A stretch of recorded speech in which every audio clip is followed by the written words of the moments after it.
queridos, a Bíblia como ela é.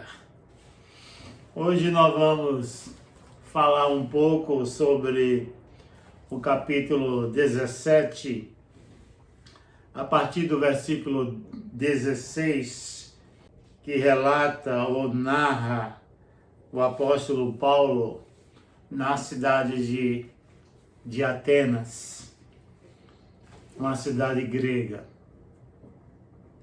Paulo chega a esta cidade depois de visitar Tessalônica, Bereia, e lá ele foi praticamente expulso de Tessalônica.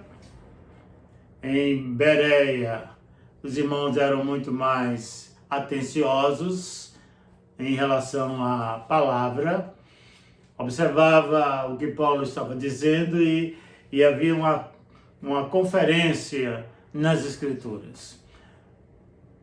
Esse é o método de estudar a Bíblia e de ouvir pessoas que usam da palavra para expor, para interpretar as Escrituras Sagradas. O que eles estão dizendo é condizente com aquilo que está escrito nas Escrituras.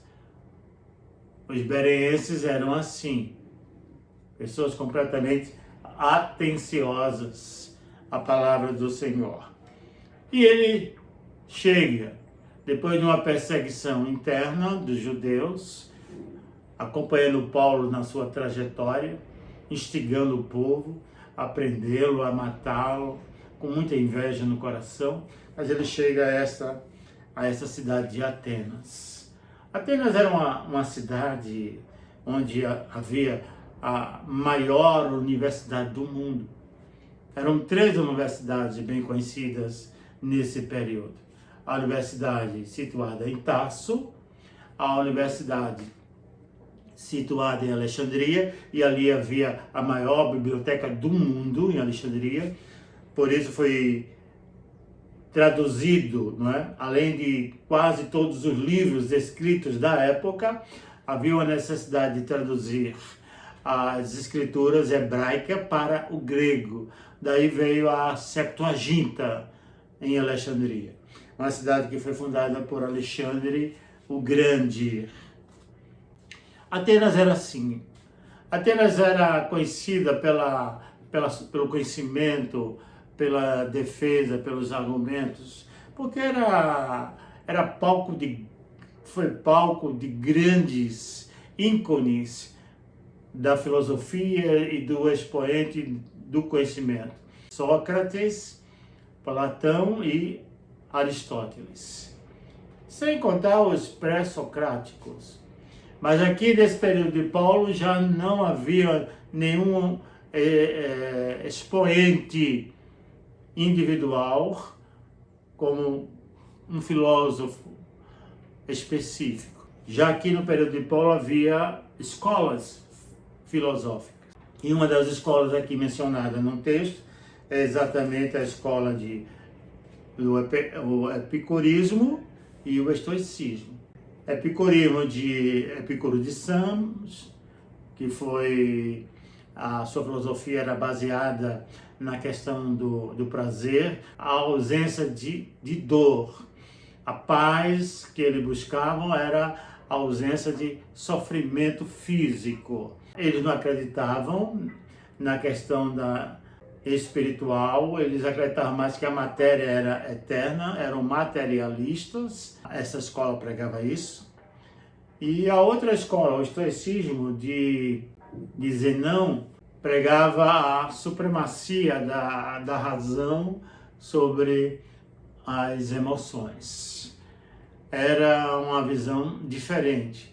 Eles não negavam a existência de Deus, como o epicurismo. Não há Deus no epicurismo, mas no estoicismo há Deus. E Deus está em todos os lugares, com a visão panteísta, que tudo é Deus e todas as coisas são Deus. E Deus é tudo, Deus está em tudo. E eles trabalhavam essa questão da vitória, do controle das emoções pela razão. A razão era principal para o estoicismo. E isso eles levavam uma vida muito ascética, por isso. Trabalhavam essa questão. Paulo se depara com essas duas escolas nesse capítulo 17. Chega nessa cidade, encontra duas escolas que estavam ainda em vigor, mas Paulo, quando chega, o que ele viu ali naquela cidade?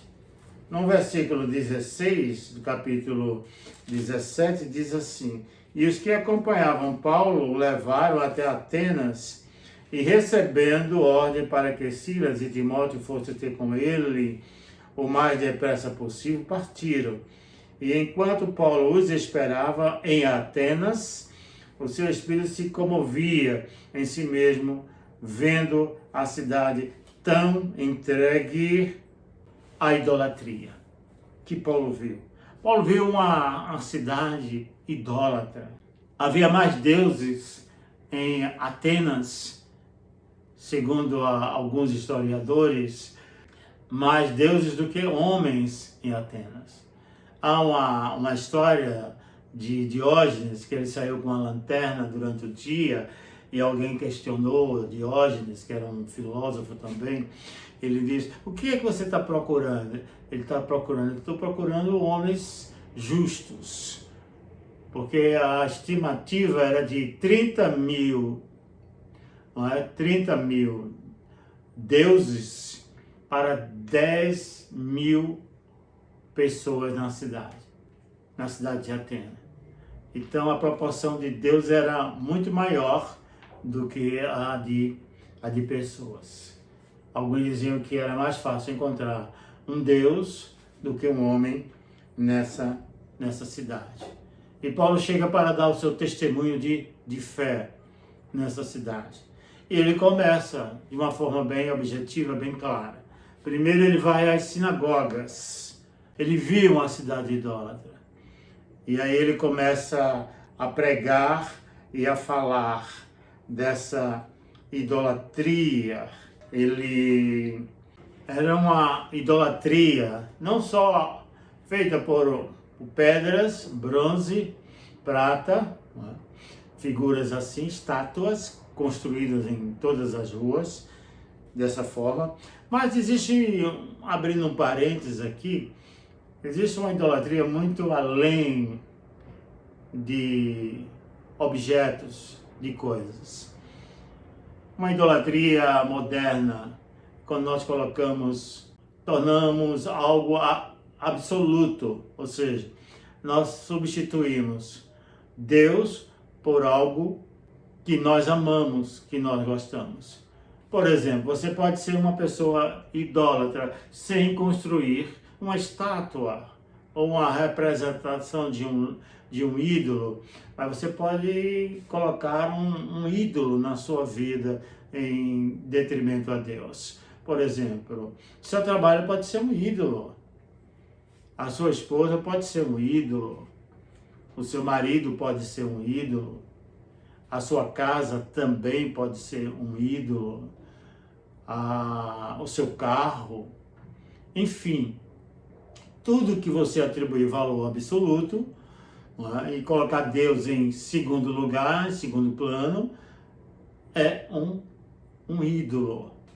E toda a idolatria leva-nos a uma cegueira espiritual, leva-nos ao afastamento de Deus, porque é uma fraude a gente colocar algo, não é, no lugar de Deus, no devido, ou seja, ou colocar Deus no seu devido lugar e atribuirmos a pessoas. Podemos idolatrar também pessoas, pastores, diáconos, amigos, como o nosso ídolo, ou seja, valorizamos mais os pregadores hoje do que a presença de Deus, de Jesus e o próprio Espírito Santo dentro da igreja.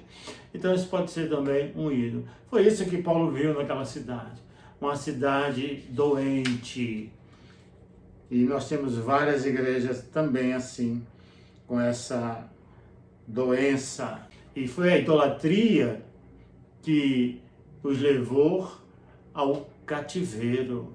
O Reino do Norte foi deportado para alguns lugares de Assíria, e o Reino do Sul, que foi deportado para a Babilônia, por causa da idolatria, da substituição de Deus, colocando outras coisas no lugar de Deus. Foi o que Paulo viu, uma cidade assim. E o que Paulo sentiu quando viu essa cidade? Paulo sentiu indignação, revolta por uma cidade perdida na visão humana. E Deus reprova qualquer tipo de idolatria. Nós vamos encontrar isso no Antigo Testamento, principalmente no Antigo Testamento, no Êxodo capítulo 20, versículo 4, em Lucas 26, versículo 1, Deuteronômio 7, versículo 25, Isaías 42, versículo 8. A indignação de Deus em relação à idolatria. Paulo viu que era uma cidade idólatra, precisava de Deus, e ele sentiu indignação. Ele foi movido para testemunhar, para pregar. E um dos mecanismos que Paulo usa, um instrumento que ele usa para testemunhar, é o ensino. Ele começa pelas sinagogas. Ele começa a pregar aos judeus da cidade de Atenas. Depois de combater o judaísmo, através da palavra, do conhecimento de Deus, o que ele aprendera de Jesus, o que ele aprendera dos apóstolos, ele agora passa a pregar na praça pública. Em terceiro lugar, ele é levado para o Areópago, ou seja, lugares onde os filósofos pregavam, onde os ensinamentos novos eram defendidos, eram divulgados, propagados, expostos ali. E Paulo pregava essa palavra. Baseada em quê? Baseada nas Escrituras, baseada na palavra. A mensagem dele era esta. Era a palavra como fonte primária, não como fonte secundária de alguns pastores e pregadores hoje que assumem púlpitos e não fala nada de Bíblia. Fala muito mais de psicologia, de filosofia, de autoajuda, de prosperidade, mas esquece do principal, aquilo que vai manter a igreja saudável, que é o ensino da palavra. Jesus era um professor, Jesus era chamado de Rabi, em outra situação de Rabuni, que era mestre dos mestres. Jesus nunca deixou de ensinar, ele pregava sim, mas ensinava. Ele ensinava. Se você for para Mateus, a partir do capítulo 5, o Sermão do Monte, é um show de aula que Jesus dá. E ele mostra o resultado daqueles que absorvem a palavra e aqueles que não querem saber da palavra. Ele assemelha a um construtor que construiu uma casa sobre a areia e outro sobre a rocha. O que construiu sobre a areia, sobre argumentos filosóficos, psicológicos, de autoajuda e humanos, vem o vento, vem a dificuldade e derruba. Mas aquele que construiu na rocha. A rocha aqui, essencialmente, é a palavra. O texto fala, é Jesus falando da palavra. Jesus venceu o diabo usando a palavra de Deus. Ele nos dá o exemplo para vencermos na vida. Quando nós buscamos a sua palavra, o alimento da nossa alma, do nosso espírito, que é as Escrituras Sagradas. Jesus fez isso. E Paulo começou a testemunhar desse Jesus maravilhoso. E o que Paulo fez? Ele começou a pregar na sinagoga, na praça, no Areópago. E o que Paulo disse, aproveitando ao Deus, ele foi, a visão de Paulo alcançava grandes cidades, grandes capitais, porque ele entendia, era um visionário, um estrategista. Ele entendia que a partir da metrópole, ali, se a mensagem e a palavra fosse plantada, então ela era propagada para as outras cidades, para outros lugares. E ele viu ali algo que ele poderia penetrar, que ele encontrou uma expressão ao Deus desconhecido. Em Atos 17, versículo 23. Paulo anuncia o único Deus verdadeiro. Atos 17, 3, quando diz assim, veja só quando ele fala aqui em Tessalônica, expondo e demonstrando que convinha que Cristo padecesse e ressuscitasse dos mortos. A este Jesus que vos anuncio, dizia ele, é o Cristo, esse Deus desconhecido, que era desconhecido deles, que ele não conhecia ainda Jesus crucificado. Não Jesus que dominava a oratória, mas um Jesus que deu sua própria vida. Era esse Jesus, capítulo 17, 13, que ele ensinava. Foi o que ele disse lá no Areópago. Que ele pregava a cruz, ele pregava o sofrimento, a graça de Deus. A graça requer que nós carreguemos a cruz. Não há graça sem padecimento, sem sofrimento. Jesus passou por isso, Jesus carregou a cruz que era minha, que era nossa cruz, não era dele. Ele removeu os nossos pecados e jogou na cruz do Calvário, derramando o seu sangue purificador, fazendo a expiação pelo seu sangue, purificando-nos de todos os nossos pecados. Era essa a mensagem viva. Jesus crucificado. Não foi uma invenção, não a ideia docética de que era apenas uma imagem do sofrimento de Jesus. O sofrimento de Jesus foi um sofrimento real. Ele sofreu por nós. Ele foi incompreendido pelas pessoas. Ajudou tanta gente. E no momento ele foi desprezado, deixado sozinho. Seus amigos mais próximos abandonaram-no. Aqueles que foram beneficiados pelos milagres ficaram de longe. Mas ele estava ali. Ele não questionou a atitude de ninguém. Ele disse, papai, está concluído. Ou seja, consumado.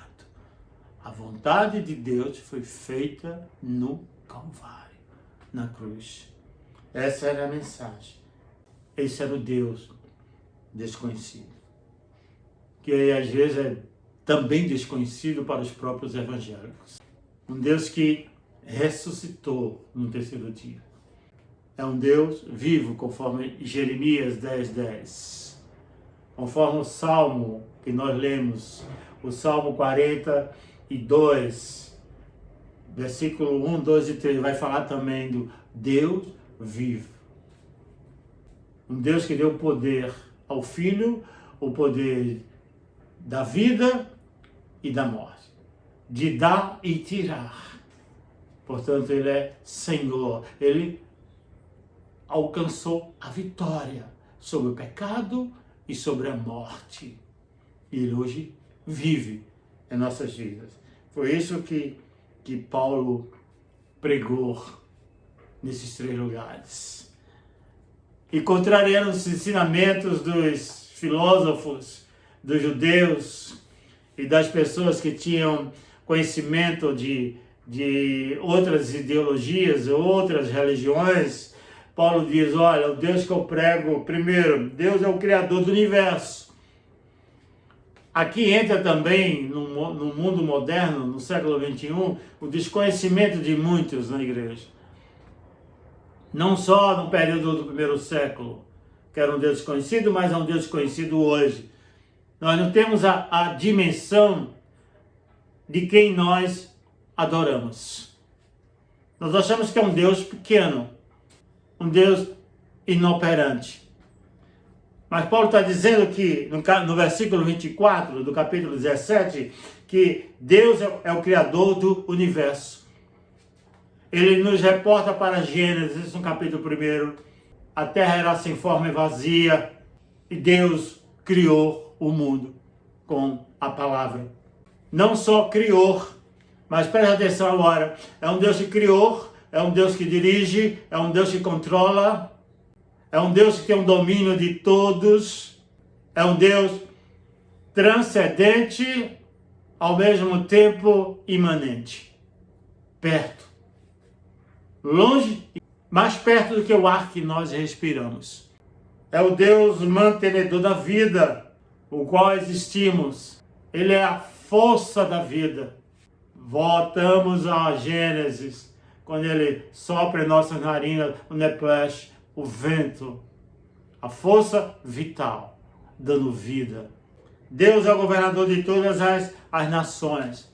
É outra coisa aqui interessante, é que ele não é só governador, ele não dirige apenas a nação de Israel, mas ele dirige o mundo, ele dirige as nações, todas as nações envolvidas ali na autorrevelação de Deus. No Antigo Testamento, todas as nações, Deus tinha um controle de todas elas. Deus é o Pai dos seres humanos, em Atos 17, 28 e 29. Os filósofos achavam que os homens eram criações mirabolantes, transcendentais. E Paulo, no livro de Atos, no capítulo 17, 28 e 29, ele vai dizer exatamente isso. Para que buscasse ao Senhor, se porventura Tatiana pudesse achar, ainda que não está longe de cada um de nós, porque nele vivemos e nos movemos e existimos, como também alguns de vossos poetas disseram, pois somos também sua geração. Nele nos movemos e existimos. A nossa vida depende dele. Nós dependemos de Deus. Deus não depende de mim nem de você. Mas nós dependemos. Esse foi o Deus que Paulo expôs lá para os filósofos, para os judeus e outros na cidade de Atenas. Deus é o juiz do mundo. Outra coisa interessante, queridos, antes de chegarmos ao final, à conclusão, é que esse Deus, ele morreu em nosso lugar, ele ressuscitou, ele nos deu vitória sobre o pecado e sobre a morte já não tem um domínio que tinha sobre nossa vida, porque ele venceu a morte e essa vitória ele nos dará, nos deu na cruz do Calvário e nos dará no dia da parousia, no dia que ele voltará para buscar a sua igreja. Mas é um Deus que irá julgar o mundo, mas ele não tem o prazer de condenar o mundo, caso contrário ele não teria morrido por este mundo. Mas o mundo será julgado pela sua própria palavra, conforme o Evangelho de João. O discurso de Paulo no Areópago revela que o Evangelho é maior que pensamos. Mostra como a Bíblia toca em todos os assuntos da vida do homem e de Deus, dando resposta concreta, verdadeiras e coerentes. O desafio é que nosso Evangelho seja tão abrangente e autêntico quanto o que o apóstolo pregou. Não se esqueça disso. Viva o dia de hoje como se Cristo voltasse amanhã, porque Ele vem. Essa é a sua palavra. Ele não virá na segunda vez para pregar, para ensinar. Apocalipse diz que Ele vem para julgar, buscar sua igreja. Então todos que aceitam Jesus como Senhor e Salvador foram lavados e remidos pelo sangue de Jesus. A nossa alegria não é por sermos curados, ou temos uma vida confortável, ou estamos gozando de liberdade, mas a nossa alegria maior deve ser porque os nossos nomes estão escritos no livro da vida. Essa deve ser a nossa verdadeira alegria. Que Deus nos abençoe abundantemente. Amém.